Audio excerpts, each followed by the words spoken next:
Hello, this is Lindsay Kahn on behalf of Bridget Brady and the entire Student Planning Implementation team. This is a recorded version of a presentation given to faculty groups in November of 2020. To provide context for this change, WebAdvisor as we know it is no longer supported by the vendor. We must transition to the newer product called Student Self-Service. For continuity, we'll call it WebAdvisor Self-Service. The benefits of this change include an updated look and enhanced features, including access to the student degree audit for faculty advisors. As a reminder, this is the design of the old WebAdvisor. The new WebAdvisor self-service looks like this. You have likely already been using many features in this updated version, like faculty grading. The student planning portion of the implementation is just one small part of a much bigger project. Much of the functionality of WebAdvisor has already been updated in the new WebAdvisor self-service. Student planning is one of the last modules to go live.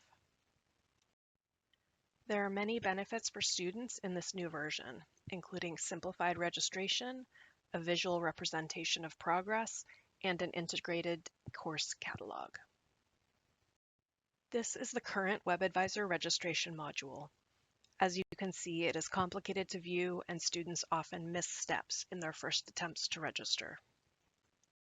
The updated interface is much cleaner and easier to use and can be integrated with the student's degree audit and planned courses. Students can use this to replace the grid schedule part of their learning plan or use it during NSO to plan their first year or their entire curriculum.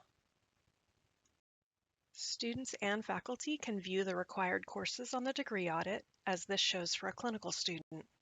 The courses are hyperlinked to the catalog, so a student can review the classes they need and quickly click into the course to read more about it. Once a student has reviewed the narrative description of the course in the catalog, they can choose to add that course to their degree plan for the upcoming term or a future term. Once they add the course to their plan, it will show up with any other registered courses or planned courses in a simple visual timeline interface. Courses can be dragged and dropped into a different term easily if their plans change. For courses with a session component or a scheduled weekly Zoom meeting, those times will show up on a calendar view as well. This system will help in many ways. For program leadership, we will be able to see how many students are planning to take a specific course in an upcoming term or year. This should help with course planning. It should also help with budgeting, since you'll be able to see when a student plans to graduate. Faculty advisors will have all of the information that they need to help students with course planning, since they will have access to the degree audit. Graduate program advisors can still do this type of advising, but faculty advisors can, if they choose to, learn to read the degree audit. We will provide training about how to use the degree audit before this goes live. Programs can optionally choose to provide a sample course sequence for students at NSO that they can load directly into the course plan. These sample sequences are optional and can be as detailed or as simple as you'd like. Bridget and I are happy to meet with faculty groups to talk about how these may be used for a specific program. The example here, the EBC curriculum, is very structured, which is ideal for this type of sample sequence, but less structured programs may also be able to use this to help students plan. If a student downloads the sample course sequence into their plan, they can drag and drop courses into different terms if they need to. Using the sample course sequence does not lock them into anything. There is also a way for faculty advisors and GPAs to archive a student's plan at a point in time to submit with their learning plan or as a PIP or PCP, and these are stored in the system for later access. Programs will be able to run reports of how many students are planning to register a specific course in future terms, so they can know how many sections to offer and in which terms. The benefits for faculty advisors are that the view is the same as what students see, unlike the current system.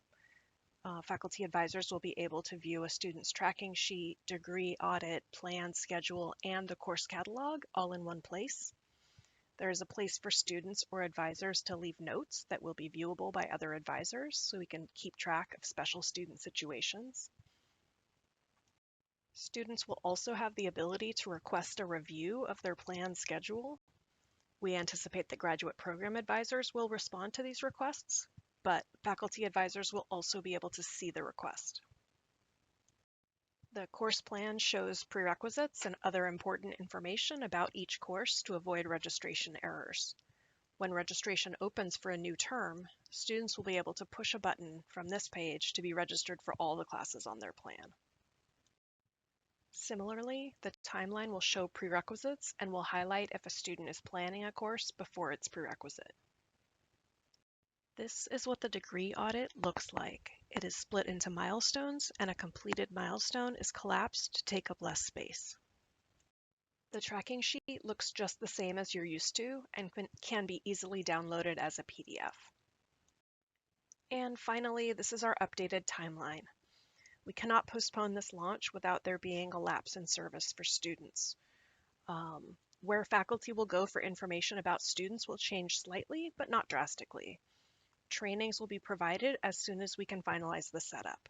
We're currently waiting for information from the programs about when courses should be listed as available to register.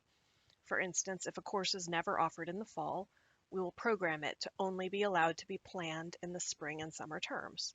This will reduce students being frustrated because their planned course isn't offered. If the program prefers, all courses can be available for all terms.